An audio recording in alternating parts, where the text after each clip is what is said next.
Antara injection নিয়ে আগে ডিটেলসে একটা ভিডিও বানিয়েছি। আজকে অন্তরা ইঞ্জেকশনের সাইড এফেক্টটাই এই ভিডিওতে বলবো।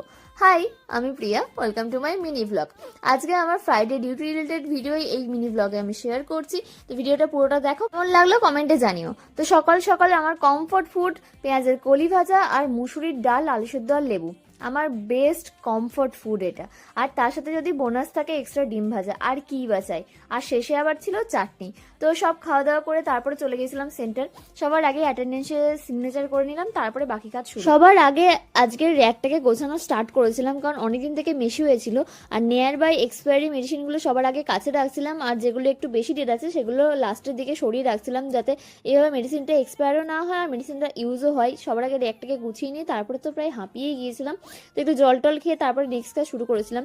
আর আজকে যেহেতু ফ্রাইডে মানে একটা ইসি মিটিং হয়, অর্থাৎ এলিজেবল কাপেলদের নিয়ে মিটিং হয়। আজকে ছিল ফার্স্ট ফ্রাইডে, অর্থাৎ নিউলি ম্যারিড কাপেলদের জন্য মিটিংটা ছিল, কিন্তু সেখানে আমার আর ভিডিও করা হয়নি, নেওয়াও হয়নি, আমি ভুলেই গেছি। ট্র্যাকিং রিলেটেড প্রচুর কাজ ছিল, যেহেতু বুধবারই ভ্যাকসিনেশন গেছে, তো সেই খাতাপত্রগুলোই সব আপডেট করছিলাম। আর তারপরে যেহেতু ফ্রাইডে ছিল, তো একটা অন্তরা নিতে আসারও কথা ছিল, তো এই অন্তরাটাই এসেছিল।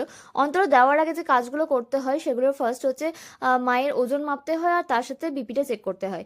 আর মা নেক্সট আবার কবে অন্তরা নিতে আসবে সেটা মায়ের যে অন্তরা কার্ড থাকে সেখানে মেনশন করে দেওয়া হয়, আর বাকি ডাটাগুলো নিজের রেজিস্টার ও মায়ের ওই কার্ডেও সব তুলে দেওয়া হয়। অন্তরা ইঞ্জেকশনের সাইড এফেক্ট বলতে, অন্তরা ইঞ্জেকশন নেওয়ার পর অনেকের মেনস্ট্রুয়েশন সাইকেলের একটা বিরাট বড় চেঞ্জ দেখা যায়। অনেকের ক্ষেত্রে ঘন ঘন প্রায় পিরিয়ডস হতে থাকে, অনেকের 3 মাস বন্ধ থাকে, অনেকের প্রতি মাসে নর্মালও হয়। তো যাদের ক্ষেত্রে এই প্রবলেমগুলো দেখা যায় তাদের ক্ষেত্রে অন্তরটা হয়তো শ্যুট করে না। তাছাড়া যাদের শ্যুট করে যায় তাদের জন্য অন্তরটা বেস্ট কাজ করে।